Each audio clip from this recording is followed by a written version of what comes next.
Hello, good day mga boss. Charlotte and DIY ko Rips. So, ito na yung wiring diagram nung doon sa actuator natin, no? Yung doon sa automatic na opener nung seat compartment natin. Actually, madali lang naman to. So, ang matagal lang dito yung pagpapagapang nyo ng wire sa motor. Yan. Di ba, ito yung pinaka-actuator natin. May positive at saka negative supply yan. Ang kailangan yung mangyari, no, pagka nag-supply kayo ng positive at negative, dapat yung actuator nyo hihila. Pagka sinupplyan nyo ng positive at saka negative yung wire, ang nangyari sa actuator, tinulak niya. Ibig sabihin, baliktad yung polarity nyo. Pagbaliktarin nyo lang. Ang pagkakaalala ko, no, ang kulay nung sa actuator is blue at saka green. Ang alam ko yung blue doon yung sinusupplyan ng negative, yung green yung positive, para humila. So, pagka yun, hindi humila, baliktarin nyo lang. Yung green yung supplyan nyo ng negative, tapos yung blue yung supplyan nyo ng positive. Ganun lang naman yun. Binabaliktad lang yung wire nun. Kung alin yung positive at alin yung negative. Para humila at saka tumulak. So, ang kailangan natin is pahila. Yan. So, meron tayong actuator. Yung negative niyan, lagay nyo na sa body ground. So, ang wawiringan nyo lang is yung positive. So, saan ba tayo kukuha ng positive supply? Syempre, sa accessory wire. So, kailangan nyo ng momentary switch. So, ano ba tong momentary switch na to? Ito yung pagka pinipindot nyo, naka-on, pagka binitawan nyo, nag-o-off na agad. Ayun yung momentary switch. Yung nakasanayan kasi natin mga switch, ano, yung self-latching na kung tawagin, pagka pinindot nyo, binitawan nyo, naka-on yun. Kailangan nyo pang pindutin ulit bago mag-off. Pero sa momentary switch, hindi. Pagka pinindot nyo, naka-on, pagka binitawan nyo, mag-off na agad. So, kuha muna tayo ng power source. Saan ba tayo kukuha ng power source? Kukuha tayo sa accessory wire. Yan. Sa accessory wire kayo kumuha. Huwag nyo ide-direkta sa battery ito, no? Kasi pagka dinirekta nyo to sa battery, pagka nakapark kayo, pwedeng buksan yung compartment nyo. Basta pindutin lang tong switch. Dapat ito sa accessory wire nyo kuhain. So, pwede ito, no, sa may headlight. Itap nyo, okay yan. Sa park light pwede rin. Wag lang sa brake light. Wag na yung brake light. Bugbog na yung wire nun. Wag yung brake light. So, ito naman kasi, no, isang pindot lang naman yan. Bubukas na yung compartment nyo. So, okay na tayo mag-tap dun sa park light, no, at saka dun sa headlight.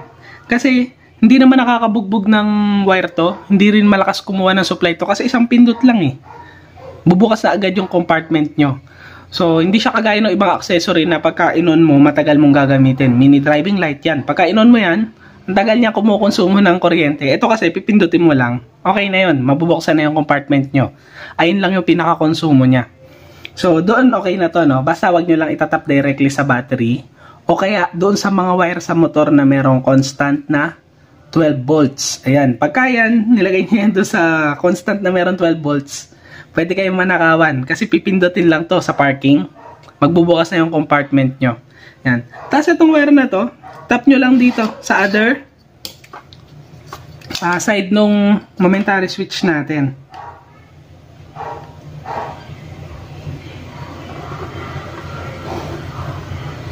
Yan. Ganyan lang yun. Ang momentary switch, no, madalas yan dalawang terminal lang. Yung isa para sa supply, yung isa para doon sa sinusupplyan.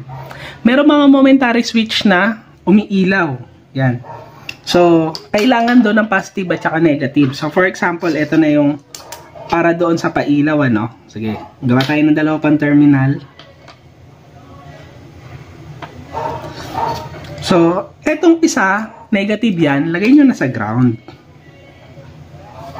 Yan.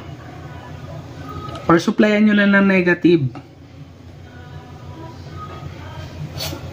Yan. So, saan tayo ngayon kukuha ng positive? So, depende dun sa gusto nyo mangyari. Kung gusto nyo ba, pagka on nyo pa lang ng susian ng motor nyo, nakailaw na siya? O kung gusto nyo, iilaw lang siya pagka pinindot nyo na yung switch. Kumbaga, parang pagka pinaganan nyo na yung actuator. Pwede yun, ano? Kung gusto nyo, pagka naka-on na yung susian nyo, umiilaw na agad siya para at least alam nyo activated na yung switch. Pwede nyo itap dito sa power source natin, sa ACC. Pero kung gusto nyo halimbawa, no, na iilaw lang siya pagka pinindot nyo, tapos pagka binitawan nyo, mamamatay na ulit. Dito nyo siya sa kabilang side itap. Yan. So, nasa inyo yan.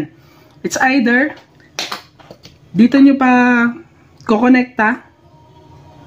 Yan, pwede dyan. O kaya naman, pwede rin dito sa other side.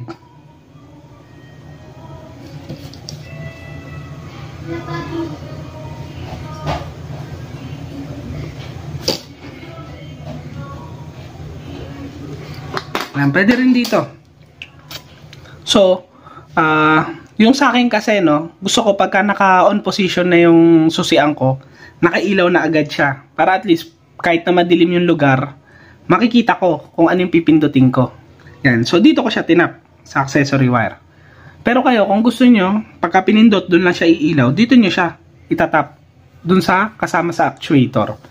Yan. Ganun lang kasimple mag-wiring na itong actuator natin, no, para dun sa mga automatic na pambukas ng upuan or nung seat compartment.